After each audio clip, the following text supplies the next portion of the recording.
स्वागत है आप लोगों का मेरे YouTube channel Bihar education hub पे। तो चलिए आज जो मैं आप लोगों के समक्ष विजयनगर का स्थापत्य कला लेके आया हूँ। ये भाग 2 है। पहला मैं भाग 1 जो है उसमें मैंने फेस वीडियो के तहत जो आप लोगों को समझाने का प्रयास किया था कि आखिर विजयनगर किस प्रकार से अस्तित्व में आया, कौन कौन से लोगों ने वहाँ पे आक्रमण किया, किस क्षेत्र में ये मौजूद थे, सारा का सारा हम लोगों ने डिटेल देखा था। हम्पी की खोज कैसे हुई, किसने की, हम्पी के बारे में संक्षिप्त जानकारियाँ प्राप्त की थी। तो आज जो मैं लाया हूँ उसी चीज़ को जो मैंने पिछले क्लास में बताया था उसी को ऑब्जेक्टिव के रूप में आप लोगों के पास लाया हूँ, ताकि आपको ऑब्जेक्टिव और सब्जेक्टिव दोनों साथ में चलता रहे, जिससे काफ़ी आपको आसान होगी समझने में। तो चलिए हम लोग आज स्टार्ट करते हैं विजयनगर से संबंधित जो भी हमारे पास क्वेश्चन बने हुए हैं। हम लोग यहाँ पे क्या करेंगे ना, बारी बारी से क्वेश्चन को डील करते जाएंगे और क्वेश्चन आपके समक्ष रहेगा तो आपको क्या होगा कि अगर किसी भी प्रकार का क्वेश्चन आएगा तो आप उसको हल कर सकते हैं। इसलिए थ्योरी भी समझना बहुत ज़रूरी होता है। चलिए स्टार्ट करते हैं। पहला क्वेश्चन है, रायचूर दोआब किन दो नदियों के बीच स्थित है? तुंगभद्रा एवं कृष्णा नदी के बीच में स्थित है। रायचूर दोआब के उत्तर में कौन सा साम्राज्य था? तो बहमनी साम्राज्य था।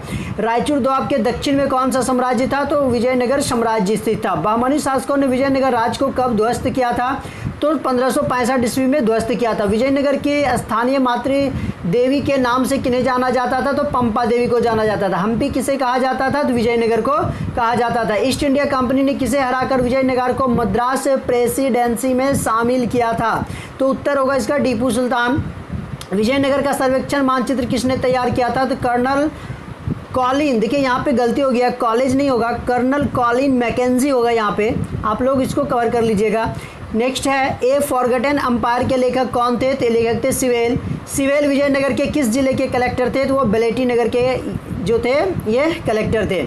हम्पी के खंडरों के चित्र वाली पुस्तक किसने प्रकाशित की थी? तो वो तो A.H. लॉहास्ट इन्होंने किया था। प्रकाशित कब किया था? तो 1925 ईस्वी में किया था। दक्कन इलाके को जीतने वाला पहला शासक कौन था? तो अलाउद्दीन खिलजी था। नेक्स्ट क्वेश्चन देखते हैं हम लोग 13 नंबर में कि विजयनगर साम्राज्य की स्थापना किसने की थी? तो हरिहर एवं बुक्का ने किया था। कब? 1336 ईस्वी में।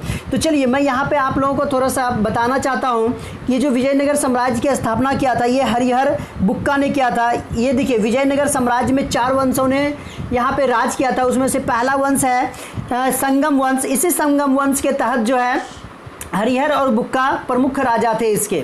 और इन्होंने क्या किया था, दोनों ने मिलकर जो है, ये दोनों भाई थे, याद रखिएगा, हरिहर एंड बुक्का जो था दोनों भाई थे और काफ़ी जो है विजयनगर को इन्होंने आगे बढ़ाने का काम किया था। नेक्स्ट देखते हैं, कहता है बहमनी साम्राज्य की स्थापना किसने की थी? तो अलाउद्दीन बहमन शाह ने की थी 1347 ईस्वी में। देखिए ये दोनों साम्राज्य उत्तर और दक्षिण में स्थित थी, इसलिए जो है हमेशा जो रायचूर दोआब जो फसल काफ़ी उपजाऊ होती थी उसके लिए दोनों आपस में संघर्ष करते रहते थे। नेक्स्ट क्वेश्चन देखते हैं, निकोले कांटी किसके शासन काल में भारत आया था? तो मैं बताना चाहता हूँ कि निकोलो कांटी जो थे ये आए थे देवराय प्रथम के शासनकाल में, जो कि ये इटली के थे। अब देखिए देवराय प्रथम जो थे ये भी थे संगम वंश के और इन्हीं के शासनकाल में ये आए हुए थे निकोले कांटी। देखिए अब नेक्स्ट कहता है नेक्स्ट क्वेश्चन देखते हैं, अब्दुल रज्जाक किसके शासनकाल में भारत आया था? तो देवराय द्वितीय के काल में आया था। ये थे कहाँ के थे? ये ईरान के थे। तो सभी जो है जैसे जैसे राजा यहाँ पे थे, खास करके विजयनगर के साइड में अगर बात की जाए तो काफ़ी विदेशी यात्री यहाँ पे आए थे और पहले ही मैंने बता चुका था कि आने का उसका प्रमुख कारण क्या था।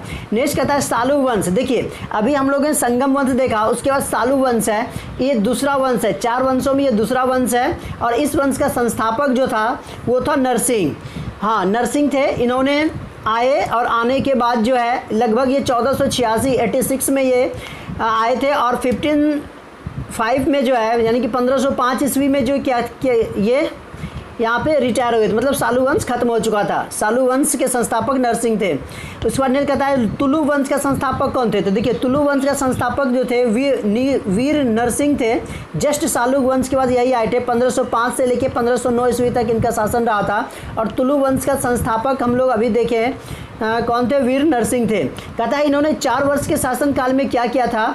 तो इन्होंने उदार हृदयी शासक का परिचय देते हुए जो पवित्र तीर्थ स्थानों को भारी धनराशि दान में दी थी। ये दान एक प्रकार के दान इन्होंने दिए थे, ताकि तीर्थ स्थानों को दान देने के बाद वहाँ क्या होता है कि लोगों को सुविधा हो सके।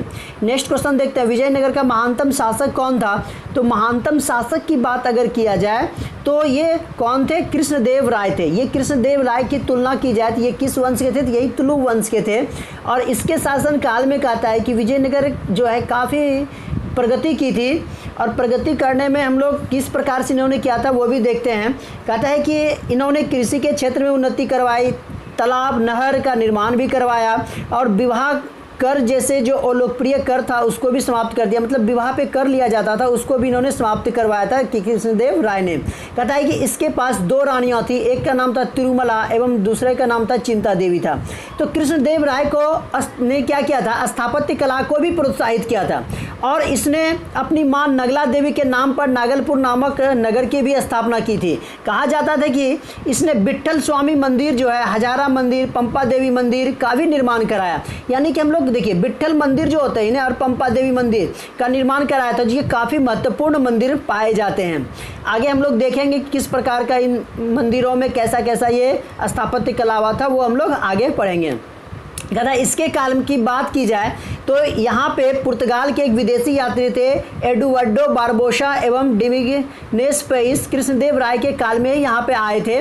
और देखिए सबके काल में यहाँ पे ये लोग आए थे। और कहता है कि ये जो विजयनगर का महानतम शासक थे, इन्होंने आमुक्त मल्याद ग्रंथ लिखा था कृष्णदेव राय ने। कहता है कृष्णदेव राय के दरबार में 8 विद्वान को क्या कहा जाता था? तो अष्टदिग्गज कहा जाता था। देखिए कृष्णदेव राय जो थे वो काफ़ी ही बुद्धिजीवी थे, इसलिए उन्होंने अपने दरबार में विद्वानों की फौज रखी थी। खास करके ये 8 विद्वान जो थे इसके थे ना, दरबार की शोभा बढ़ा रहे थे, जिसको इन्होंने कहा अष्टदिग्गज के नाम से ये जाना जाता है। और देखिए अष्टदिग्गज के साथ साथ कृष्णदेव राय जो थे उन्होंने अपने आप को आंध्र भोज भी कहा था। नेक्स्ट क्वेश्चन हम लोग देखते हैं। ये तो अभी हम लोगों ने देख लिया था, विजयनगर को विश्व का सर्वोत्तम नगर किसने कहा था? तो ये डिविगनेस पेइस जो थे इन्होंने ही विजयनगर को विश्व का सर्वोत्तम नगर कहा था। नेक्स्ट क्वेश्चन कहता है कृष्णदेव राय के बाद विजयनगर का उत्तराधिकारी कौन बना? तो देखिए इसके बाद जो था अच्युतदेव राय ये बने थे यहाँ का उत्तराधिकारी। और ये चूँकि देखिए मैं बताना चाहता हूँ, अच्युतदेव राय जो थे ये कमज़ोर शासक थे, है ना, ये जो थे कमज़ोर शासक थे। और इसके काल में भी कुछ पुर्तगाली नाविक आए थे जिसका नाम था फार्नो नूनीज, इसके काल में आए थे। अब देखिए इन्होंने, अगर इसके बारे में आपको जानना है तो सिविल की पुस्तक पढ़ लीजिए, उसमें भी आपको जानकारी मिल जाएगी। तो देखिए कृष्णदेव राय का ये जो कमज़ोर शासक था अच्युतदेव राय, उसके बाद विजयनगर धीरे धीरे क्या होने लगी थी? खत्म की और प्रवेश कर, मतलब कि ये जो है ख़त्म होना शुरू हो गया था। कहता है अंतिम जो था वो कृष्णदेव राय का एक भतीजा था सदाशिव। तो ये सदाशिव की ये वास्तविक शक्ति इन्होंने दे दिया था प्रधानमंत्री को। मतलब इस प्रकार से धीरे धीरे कृष्णदेव राय के बाद कहा जाए तो विजयनगर में कोई भी शासक काम सही ढंग से नहीं कर पाया था। कहता तुलु वंश के बाद विजयनगर पर किस वंश ने शासन किया? तो आरवीडू वंश ने जो है यहाँ पे शासन किया था विजयनगर के पतन के बाद। और आरवीडू वंश की स्थापना किसने की थी? तो आरवीडू वंश की अगर बात की जाए तो वो की थी तिरुमाल ने किया था। और मैं यहाँ पे बताना चाहता हूँ कि आरवीडू वंश ने क्या किया था कि इनके जो अंतिम शासक थे उनका नाम था रंग तृतीय था, जो विजयनगर का अंतिम शासक बने हुए थे। तो मैं आज जो हूँ आप लोगों के समक्ष जो लाया ये था विजयनगर से संबंधित संक्षिप्त जानकारी थी, जहाँ यहाँ पे जो 4 वंशों ने काम किया था इन्हीं वंशों के बारे में मैंने बताया है। नेक्स्ट हम लोग जो है वो मैं फेस वीडियो कोशिश करूंगा लाने का, जिसमें से एंगर व्यवस्था वगैरह हम लोग देखने का प्रयास करेंगे। चलिए आज मैं यहीं पे अपना वीडियो समाप्त करता हूं। अगर आप लोगों को वीडियो पसंद आया हो तो आप क्या करें, अपने दोस्तों में शेयर करें, साथ ही साथ लाइक कमेंट ज़रूर करें, ताकि मैं आप लोगों के सामने बेहतर से बेहतर करने का प्रयास करता रहूं। चलिए धन्यवाद।